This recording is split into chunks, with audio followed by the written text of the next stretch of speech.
Hello student, SPC government college के YouTube channel में आपका सभी का स्वागत है। मैं doctor Rajesh Kumar Meena, sociology department से। आज का जो अपना ये टॉपिक है सामाजिक संरचना, social structure, BA part first के सेकंड यूनिट से संबंधित है, पेपर फर्स्ट है। जैसा कि आपको मालूम है कि सामाजिक संरचना एवं प्रकार्य दो एक ऐसी अवधारणा है जो समाजशास्त्र में अपना महत्वपूर्ण स्थान रखती है। इन अवधारणाओं को समझे बिना हम ना तो सामाजिक परिवर्तन को समझ सकते हैं, ना सामाजिक विघटन को, और सामाजिक प्रकार्य जैसी महत्वपूर्ण अवधारणाओं को हम नहीं समझ सकते। सर्वप्रथम सामाजिक जो संरचना है, इस अवधारणा का प्रयोग हर्बर्ट स्पेंसर ने अपनी पुस्तक प्रिंसिपल ऑफ सोशलॉजी में किया था। दुर्खिम ने भी अपनी जो पुस्तक इनकी थी the rules of sociological method, इसमें इन्होंने भी सामाजिक संरचना शब्द की अवधारणा का प्रयोग किया था। दोनों ही विद्वानों ने सामाजिक संरचना की स्पष्ट व्याख्या तो नहीं की, लेकिन काफ़ी कुछ इन्होंने सामाजिक संरचना के बारे में बताया था। मुख्य रूप से जो सामाजिक संरचना है, सामाजिक सोशल स्ट्रक्चर है, उसको जो व्यक्त करने वाले समाजशास्त्री, उनमें रेडक्लिफ ब्राउन है, ये मानवशास्त्री थे। कार्ल मानहीम है, मैक्टन है, पार्सन्स है, जॉनसन है, मैकाइवर और नेडेल ने इन्होंने सामाजिक संरचना की विस्तृत व्याख्या इन्होंने प्रस्तुत की थी। अब हम सामाजिक संरचना का अर्थ व परिभाषा को समझेंगे। जैसा कि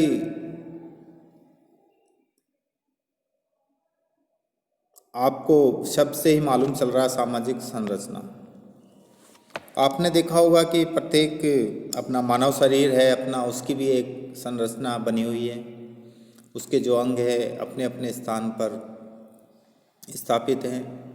परस्पर सभी अंग एक दूसरे से जुड़े हुए हैं, एक दूसरे पर निर्भरता है। उसी प्रकार से समाज के भी जो विभिन्न अंग हैं,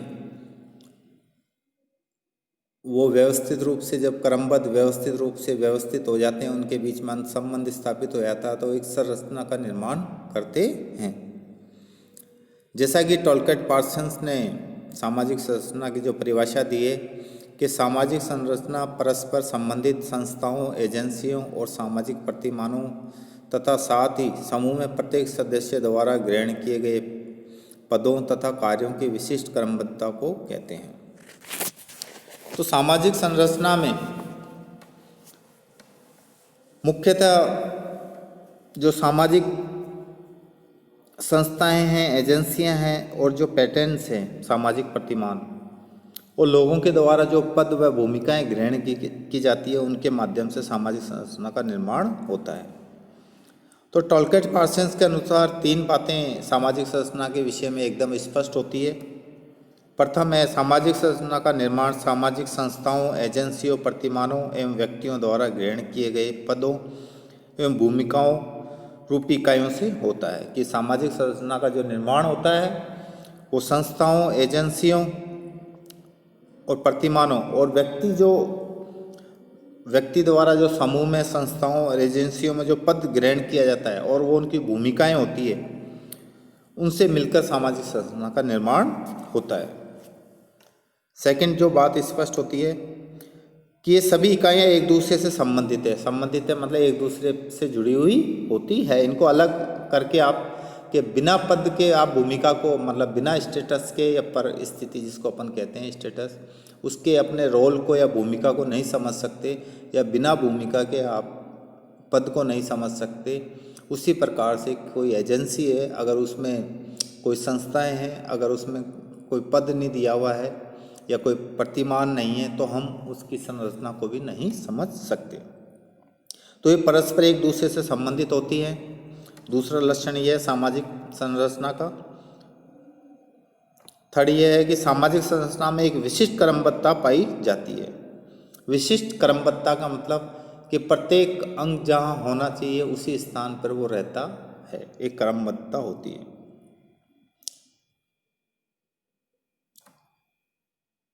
इन विशेषताओं से ये स्पष्ट है कि सामाजिक संरचना एक अमूर्त धारणा है। तो मैकाई और पेज भी सामाजिक संरचना को एक अमूर्त मानता है, क्योंकि सामाजिक संरचना अमूर्त इसलिए मानते हैं कि समाज का जो ताना बाना है वो भी सामाजिक संबंधों से बनता है, और सामाजिक संबंध अमूर्त हैं, इसलिए सामाजिक संरचना भी मैकाई और पेज के अनुसार अमूर्त है। और टोल्कियन पार्सन्स भी इसको एक अमूर्त संरचना मानते हैं, जिसका हमें बस आभास ही होता है, उसको हम देख नहीं सकते। अमूर्त अपन इसको क्योंकि इसलिए भी कह सकते हैं कि समाज की संरचना का निर्माण सामाजिक संबंधों से बनता है, ये भी अमूर्त होते हैं। और संस्थाएं हैं, जो समाज के नियम हैं, कार्यप्रणालियाँ हैं, वो भी अमूर्त होती है, हमें दिखाई नहीं देती। और प्रतिमानों और पदों और भूमिकाओं से होता है, ये सभी अमूर्त है, इसलिए सामाजिक संरचना को अपन एक अमूर्त कह सकते हैं। कि सामाजिक संरचना का जो निर्माण होता है वो सामाजिक संबंधों से होता है, संस्थाओं से होता है, प्रतिमानों से होता है, पदों से और भूमिकाओं से होता है। और ये सभी अवधारणाएं अपने आप में एक अमूर्त अवधारणाएं हैं, इनको हम महसूस ही कर सकते हैं, इनको हम वास्तविक भौतिक रूप में नहीं देख सकते, इसलिए सामाजिक संरचना भी एक अमूर्त अवधारणा है। सामाजिक संरचना की जो अवधारणा है समाजशास्त्र में, वो एक बाह्य स्ट्रक्चर को प्रस्तुत करती है, बाह्य स्वरूप को प्रस्तुत करती है। जिस प्रकार से हमारा शरीर है, उसके विभिन्न अंग हैं, जैसे आपने देखा होगा नाक है, कान है, अपने पैर हैं, उधर है, पेट है, ये सब चीज़ें हमारे बाह्य स्वरूप को, हमारे शारीरिक संरचना के बाह्य स्वरूप को प्रकट करते हैं। उसी प्रकार से सामाजिक संरचना भी हमारे समाज के बाह्य स्वरूप को स्पष्ट करती है। कोजर व रोजनबर्ग ने जो संरचना का जो डेफिनेशन दिए, उन्होंने कहा कि संरचना का तात्पर्य सामाजिक इकाइयों के तुलनात्मक स्थिर एवं प्रतिमानित संबंधों से हैं। अब ये इकाइयाँ क्या क्या है, जैसे समूह हैं, संस्थाएं हैं, पद है, भूमिकाएं आदि सामाजिक इकाइयाँ हैं, इनसे मिलकर ही सामाजिक संरचना का निर्माण होता है। नेरेल जो समाजशास्त्री थे, उन्होंने सामाजिक संरचना जो शब्द है उसका अन्य अर्थ, जैसे अन्य शब्दों के माध्यम से भी अर्थ लगाया जाता है। जैसे हम कहते हैं सामाजिक व्यवस्था, संगठन, संकुल, कॉम्प्लेक्स, प्रतिमान, प्रारूप एवं समाज आदि के पर्यायवाची के रूप में इस सामाजिक संरचना का प्रयोग काफ़ी समाजशास्त्रियों के द्वारा अपनी पुस्तकों में किया गया है।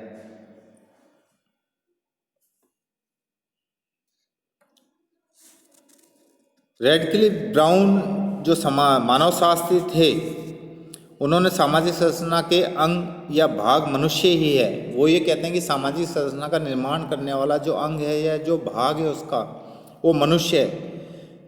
स्वयं संरचना संस्था द्वारा परिभाषित व नियमित संबंधों में लगे हुए व्यक्तियों की एक क्रमबद्धता है कि जो संबंधों के माध्यम से जो व्यक्ति आपस में जुड़े रहते हैं समूह से, उस संबंधों की क्रमबद्धता को ही सामाजिक संरचना रेडक्लिफ ब्राउन कहते हैं, और वो सामाजिक संरचना का मुख्य अंग व्यक्ति को मानते हैं। तो हम स्पष्ट रूप से इन सभी समाजशास्त्रियों और इनकी परिभाषाओं के आधार पर अपन ये कह सकते हैं कि सामाजिक संरचना समाज की विभिन्न इकाइयों, समूहों, संस्थाओं, समितियों, सामाजिक संबंधों से निर्मित एक प्रतिमानित एवं क्रमबद्ध ढांचा है कि इन सब अगर व्यवस्थित रूप से किसी निश्चित स्थान पर ये लगे होते हैं, जैसे समाज के समूह हैं, संस्थाएं हैं, समितियां हैं और सामाजिक संबंध और पद और भूमिकाएं, तो उनको हम एक सामाजिक संरचना कह सकते हैं। अब आती है इसकी विशेषताएं। सामाजिक संरचना की एक कुल 9 विशेषताएं हैं। सामाजिक जो संरचना है समाज के बाह्य स्वरूप का बोध कराती है। मैंने आपको पहले ही बता दिया था कि सामाजिक जो संरचना है वो समाज के बाह्य स्वरूप का बोध कराती है कि समाज किस प्रकार से बना हुआ है। ये इकाइयाँ विभिन्न प्रकार की इकाइयाँ जैसे समूह हैं, संस्थाएं हैं, प्रतिमान हैं, भूमिका और पद हैं। ये इकाइयाँ जब क्रमबद्ध व्यवस्थित जुड़ जाती है तो एक ढांचे का निर्माण होता है। आपने देखा होगा जिस प्रकार के शरीर के विभिन्न अंग हैं जैसे पाँव, नाक, कान, आँख, सिर, पेट आदि एक व्यवस्थित क्रम में परस्पर जुड़ते हैं तो शरीर रूपी एक ढांचे का निर्माण होता है।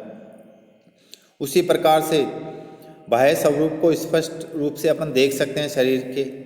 इसी प्रकार से समाज का निर्माण करने वाली इकाइयाँ भी क्रमबद्ध रूप से जुड़ने पर एक बाह्य ढांचे का निर्माण करती है जिसे सामाजिक संरचना कहते हैं। दूसरी विशेषता है सामाजिक संरचना अखंड व्यवस्था नहीं है। अखंड व्यवस्था का मतलब कि ऐसा नहीं कि ये पूरी एक ही मतलब किसी विशेष समूह, संस्थाएं, प्रतिमानों से बनी है। बहुत प्रकार के अंगों से और व्यक्तियों से, समूह, संस्थाएं, समिति आदि से बनी होती है और ये छोटी छोटी इकाइयाँ होती है। वो अपने अपने स्थान पर रहकर संरचना का निर्माण करती है। प्रत्येक सामाजिक संरचना का निर्माण विभिन्न इकाइयों से होता है, एक इकाई से संरचना का निर्माण नहीं होता, इसलिए इसको हम अखंड व्यवस्था नहीं कह सकते। ये इकाइयाँ जैसे व्यक्ति है, समूह है, संस्थाएं, समितियाँ आदि है।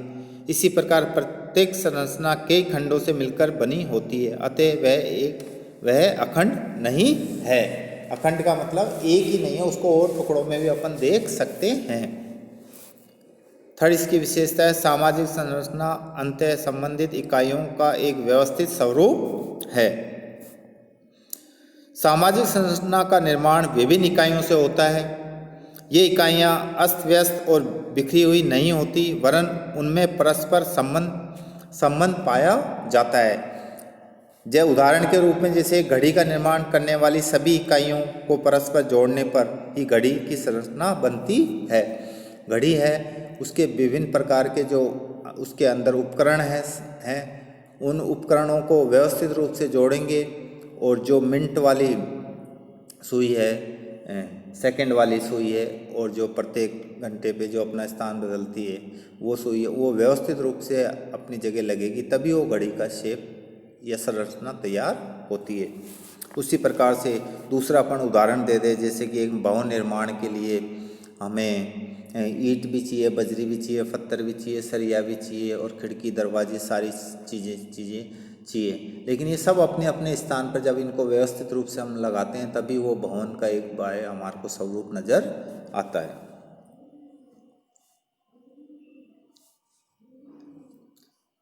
फोर्थ इसकी विशेषता है सामाजिक संरचना की इकाइयों में एक क्रमबद्धता पाई जाती है। किसी भी सामाजिक संरचना का निर्माण मात्र इकाइयों के झुंड या योग से नहीं होता, वरन उनमें एक विशिष्ट क्रम में जोड़ने से होता है। क्रम के अभाव में संरचना नहीं बन सकती। जैसे ईंट, चूना, पत्थर के ढेर से मकान नहीं बन सकता जब तक कि उन्हें एक क्रम में नहीं जोड़ा जाए। फिफ्थ इसकी विशेषता है सामाजिक संरचना अमूर्त होती है। ये मैंने आपको पहले ही बता दिया कि सामाजिक संरचना अमूर्त होती है। अमूर्त इसलिए होती है कि इसका जो निर्माण होता है मुख्यतः वो सामाजिक संबंधों से, संस्थाओं से, परिस्थिति, भूमिकाओं से, इनसे सामाजिक संरचना का निर्माण होता है। और ये सभी इकाइयाँ अमूर्त हैं। इनका भौतिक वस्तु की भांति कोई ठोस आकार या रूप नहीं है, उन्हें हम देख और छू भी नहीं सकते। इसलिए सामाजिक संरचना के जो निर्मित सामाजिक संरचना भी है वो भी अमूर्त होती है, क्योंकि जो इसका निर्माण करने वाली इकाइयाँ हैं वही अमूर्त है, तो सामाजिक संरचना भी अमूर्त ही होगी। एक मानवशास्त्री जो रेडक्लिफ ब्राउन है वही एक सामाजिक संरचना की इकाई व्यक्ति को मानते हैं। बाकी सारे जो अधिकांश समाजशास्त्री है वो सामाजिक संरचना की व्याख्या एक अमूर्त धारणा के रूप में ही करते हैं। एक रेडक्लिफ ही एक ऐसे मानवशास्त्री थे जिन्होंने समाजशास्त्र में भी अपना योगदान दिया है। वो ही एक सामाजिक संरचना की जो मूल इकाई है उसको व्यक्ति को मानते हैं, लेकिन अधिकांश जो समाजशास्त्री वो सामाजिक संरचना को अमूर्ति मानते हैं। 6 है सामाजिक संरचना का निर्माण अनेक उप संरचनाओं से होता है। आपने देखा होगा जिस प्रकार से हमारे शरीर की विभिन्न उप संरचनाएं हैं, जैसे श्वसन तंत्र हुआ, पाचन तंत्र हुआ, मस्तिष्क हुआ, तंत्रिका तंत्र हुआ, ये विभिन्न प्रकार की उप संरचनाएं। इन उप संरचनाओं से हमारे शरीर रूप की संरचना का निर्माण होता है, उसी प्रकार से सामाजिक संरचना में भी परिवार, जाति, वर्ग, चर्च, शिक्षण संस्था, धार्मिक संस्था, आर्थिक संस्था आदि के द्वारा भी आदि ये उप संरचनाएँ होती है सामाजिक संरचना में, जो स्वयं की अपनी एक संरचना होती है इन उप संरचनाओं की, और इन सब के मिलने से सामाजिक संरचना का निर्माण होता है। और प्रत्येक संरचना की एक अपने आप में एक संरचना होती है। जैसे परिवार की एक संरचना होती है, जाति की एक संरचना होती है, वर्ग की एक संरचना होती है, चर्च की भी एक संरचना होती है, शिक्षण संस्थाओं की संरचना होती है। ये सब उप संरचनाएँ, इनके संरचना के अंदर उप संरचनाएँ पाई जाती है, और ये सभी उप संरचनाएँ जब मिलती है तो एक संरचना का निर्माण, सामाजिक संरचना का निर्माण करती है। 7th है सामाजिक संरचना स्थानीय विशेषताओं से प्रभावित होती है। आपने देखा होगा कि जैसे अपने भारत में भी पूर्व, पश्चिम, उत्तर, दक्षिण 4 दिशाओं में इसको विभाजित किया गया है। यहाँ की भौगोलिक और जो परिस्थितियाँ हैं उनके अनुसार अपने भारतीय समाज की जो सांस्कृतिक व्यवस्था है वो भी अलग अलग प्रकार की होती है। जिस प्रकार से पूर्व भारत है उनकी जो सांस्कृतिक व्यवस्था है वो पश्चिमी भारत से अलग है, दक्षिणी भारत की उत्तरी भारत से अलग है। तो सब भौगोलिक जब परिस्थितियां बदलती है तो उसके अनुसार सांस्कृतिक व्यवस्था और संस्कृति, वहाँ की राजनीतिक दशाएं और वो भी परिवर्तित होती है। वहाँ की संस्थाएं भी प्रभावित होती है। आपने अगर पढ़ा हो कि काफ़ी जगह अपने यहाँ मातृ सत्तात्मक परिवार भी पाए जाते हैं, एक विवाह परिवार भी पाया जाता है, बहुविवाह परिवार भी पाया जाता है, बहुपति प्रथा भी पाई जाती है, बहुपत्नी प्रथा भी पाई जाती है। तो ये सब वहाँ की मूलभूत जो आवश्यकताएं हैं, वहाँ की भौगोलिक परिस्थितियाँ हैं, वहाँ की सामाजिक, राजनीतिक, आर्थिक परिस्थितियाँ हैं, उनको ध्यान में रख के वहाँ की जो संस्थाएं हैं, समितियां हैं, जो एजेंसियां हैं, वहाँ के जो प्रतिमान हैं वो भी अलग अलग स्वरूप में देखने को मिलते हैं। तो अपन ये कह सकते हैं कि जो सामाजिक संरचना है उसको स्थानीय जो विशेषता है, वहाँ की राजनीतिक दशा है या भौगोलिक परिस्थितियां हैं वो उनको प्रभावित करती है। 8th जो इसकी विशेषता है, सामाजिक संरचना में सामाजिक प्रक्रियाएं भी महत्वपूर्ण होती है। जो समाज की जो संरचना है आपने देखा होगा उसमें विभिन्न प्रकार की प्रक्रियाएं पाई जाती है, सहयोगी, असहयोगी, दोनों प्रकार की सामाजिक प्रक्रियाएं पाई जाती है। जैसे सहयोग, अनुकूलन, व्यवस्थापन, एकीकरण, सात्मीकरण, प्रतिस्पर्धा, सहयोग आदि भी की भूमिका महत्वपूर्ण है। और ये सामाजिक प्रक्रियाएं सामाजिक संरचना के स्वरूप को तय करने में महत्वपूर्ण भूमिका निभाती है। सामाजिक प्रक्रियाओं का बाह्य स्वरूप सामाजिक संरचना को तय करता है कि जिस प्रकार की सामाजिक प्रक्रियाएं होगी जिस समाज में, उसी प्रकार की वहाँ की सामाजिक संरचना अपना स्वरूप, बाह्य स्वरूप बनाए रखती है। तो सामाजिक संरचना को सामाजिक प्रक्रियाएं भी प्रभावित करती है, महत्वपूर्ण स्थान रखती है सामाजिक प्रक्रियाएं। 9th इसकी जो विशेषता है, सामाजिक संरचना में विघटन के तत्व भी पाए जाते हैं। ऐसा नहीं कि सारी जो समूह, संस्थाएं, एजेंसियां हैं वो सामाजिक संरचना को बनाए रखने में अपना योगदान देती है।